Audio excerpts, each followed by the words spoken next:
সকালে ঘুম থেকে উঠে দেখি রিত ভাই সোফায় বসে ল্যাপটপে কি যেন করছে। আমার চোখে এখনো ঘুমিয়ে রেশ কাটেনি, তাই দেরি না করে ওয়াশরুমে গেলাম ফ্রেশ হতে। একটু আগে মামি ডেকে গেছে নাস্তা করার জন্য।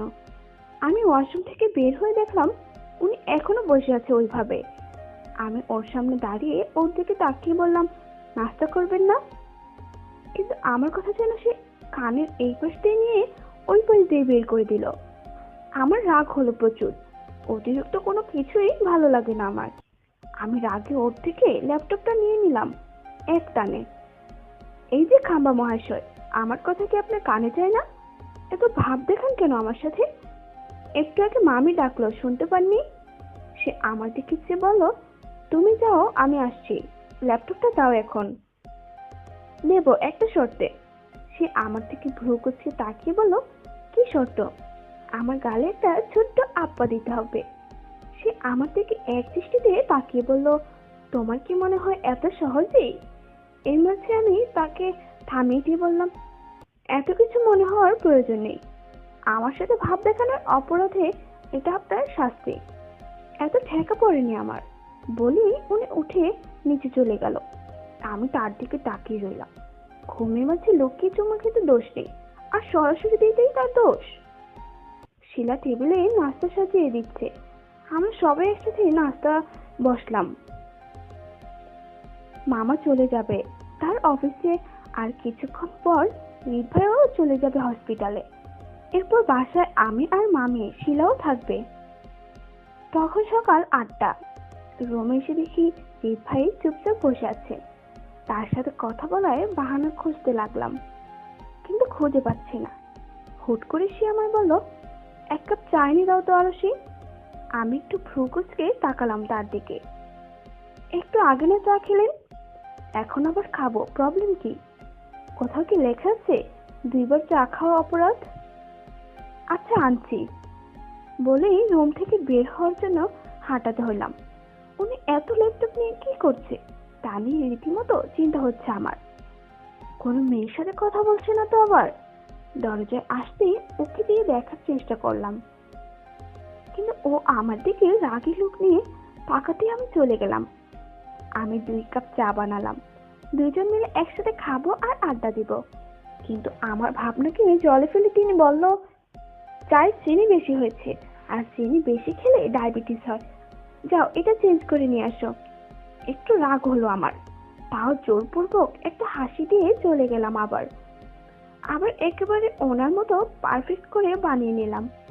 ওর কাছে এসে চা এগিয়ে দিয়ে বললাম, এবার একদম ঠিকঠাক আছে। আবার উনি আমার দিকে চেয়ে দাঁত কেলিয়ে বলল, একটু আগেই তো চা খেলাম, এখন ইচ্ছে করছে না, 1 কাপ কফি এনে দিবে। এবার রাগে নিজের চুল নিজে ছিঁড়তে ইচ্ছে করছে আমার। কেন যে কথা বলার বাহানা খুঁজতে ওর সামনে ঘুরঘুর করতে লাগলাম। নিজেকে নিজে 1000বার গালি দিতে দিতে আবার কিচেনের দিকে গেলাম। 1 কাপ কফি বানিয়ে তার কাছে এসে আবার তাকে কিছু বলার সুযোগ না দিয়ে আমি বলে দিলাম, এবার এটা না খেলে একদম মাথার উপর ঢেলে দিব। ভেবেছিলাম আমার কথায় ভয় পেয়ে এবার কাপ হাতে তুলে নিবে, কিন্তু তিনি না করে তা ল্যাপটপ রেখে উঠে দাঁড়িয়ে বলল, আমি তো অলরেডি তোমারটা খেয়ে নিয়েছি। এবার আগে আমি তাকে বললাম, আপনি কি সত্যিই কফি খাবেন নাকি আমার সাথে মজা নিচ্ছেন? আপনাকে এখন আমি। উনি আমার দিকে ফিরে বলল, কি আমাকে কি? আমি একটু ঘাবড়ে গেলেও সাহস নিয়ে তাকে বললাম, মাথায় তেলে আছাড় দিতে ইচ্ছে করছে। তিনি আর কিছু বলল না। আমার দিকে হালকা এগিয়ে আসতেই আমি 2 পা পিছিয়ে যাই। পেছনে একটা কাবার্ড রাখা, ওটার সাথে পিঠ থেকে গেল আমার। তিনি আমার 2 পাশে 2 হাত রাখতে চোখ বন্ধ করে নিলাম আমি। কি করতে চাইছে সে? আর এখন আমার কি প্রতিক্রিয়া করা উচিত তাও ভেবে পাচ্ছি না। মাথা শূন্য হয়ে চুপচাপ দাঁড়িয়ে রইলাম পরিস্থিতি বোঝার জন্য। আমি একটু তার দিকে সরিয়ে পেছনের কাবার্ড থেকে একটা টাওয়ার নিয়ে ওয়াশরুমে চলে গেল। বুকে হাত দিয়ে একটা বড় শ্বাস নিলাম আমি। আরেকটু হলেই দমটা বেরিয়ে আসতো। লোকটা আসলে সুবিধার না। ভেবেছিলাম এই বাড়িতে যে কয়দিন আছি তাকে জ্বালিয়ে মারবো। আর হলো কি, সে নিজেই আমাকে গড়াগড়ি খাওয়াচ্ছে। মামা অনেক আগেই চলে গেছে। জিৎ ভাই ওয়াশরুম থেকে বের হয়ে রেডি হচ্ছিল। দরজার পাশ থেকে আমি তার দিকে চেয়ে আছি অপলক দৃষ্টিতে। মানুষটাকে এত কিছু ভয় লাগে, আবার কিছুক্ষণ বিরক্ত লাগে, আবার কিছুক্ষণ মনে হয় জ্বালিয়ে মারি, আবার এখন ভালো লাগছে। যাই হোক, স্বামীর দিকেই তো তাকিয়েছি, দোষ কোথায়? আমি এখন বিবাহিতা। এটা ভাবতেই মাঝে মাঝে আমার নিজেরই বিশ্বাস হতে চায় না। তবে অনুভূতিগুলো পরিবর্তন হতে শুরু করেছে। সে চলে যাওয়ার সময় মামি ডেকে বলল, বিকেলে সময় নিয়ে তাড়াতাড়ি আসবি, আরশিকে নিয়ে শপিং এ যেতে হবে। এখন থেকে ওর সব দায়িত্ব তো তোরই, আর এই কদিন ওর পড়ার জন্য তো জামা লাগবে।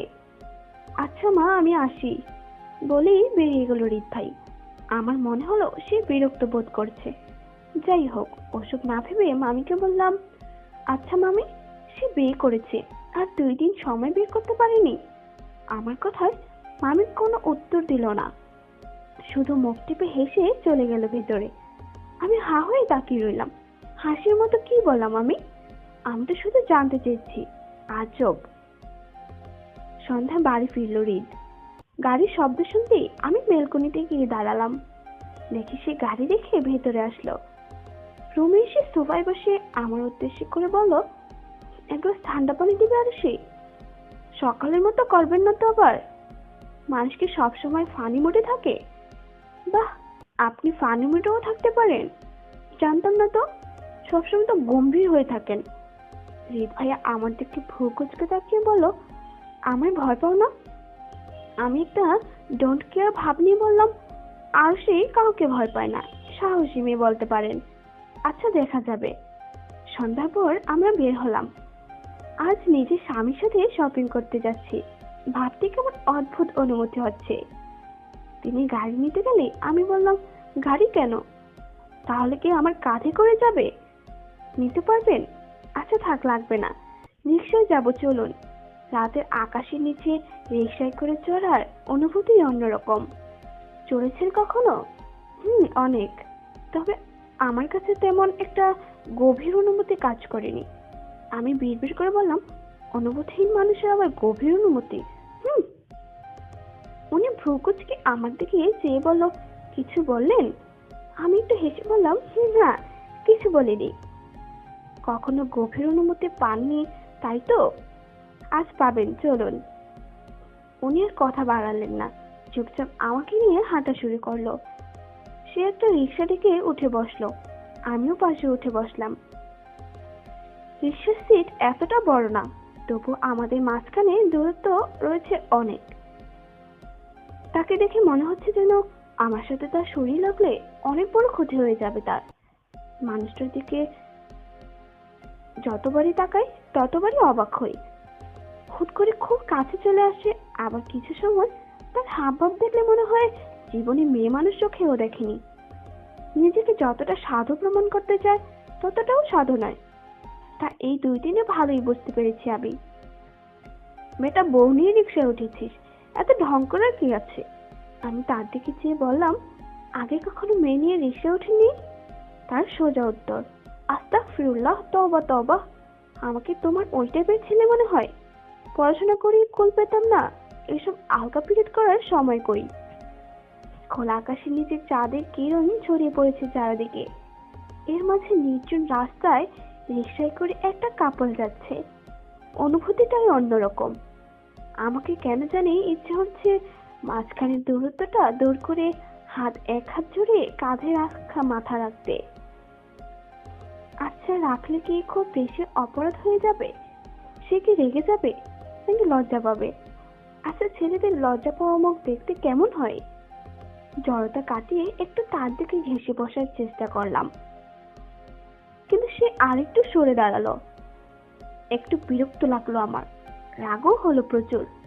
এবার ইচ্ছে করে ওর গায়ের সাথে গা লাগিয়ে বসলাম। হুট করে অদ্ভুত এক ভালো লাগা কাজ করছে আমার।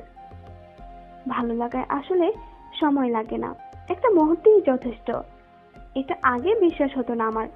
ভাবতাম হঠাৎ একজনকে কিভাবে ভালো লাগবে, এটাও কি সম্ভব? কিন্তু তাকে দেখে তা বিশ্বাস করতে বাধ্য হলাম। তাকে বলতে ইচ্ছে হচ্ছিল, আপনাকে আমার ভালো লাগে। হঠাৎ ভাবনার ঘোর কাটতে দেখি সে পাশে নেই, রাস্তায় পড়ে আছে পা ধরে। আমার গা ঘেঁষে বসা থেকে সরতে গিয়ে টুপ করে নিচে পড়ে গেল সে। হাসি পাচ্ছে খুব আমার। অদ্ভুত এই মুহূর্তটা ভিডিও করে রেখে দিতে ইচ্ছে করছে, ভবিষ্যতে কাজে দেবে। আমার খুব হাসি পাচ্ছে আজ, কারণ হৃদ ভাইয়ের মুখটা একেবারে দেখার মতো হয়েছিল লজ্জায়।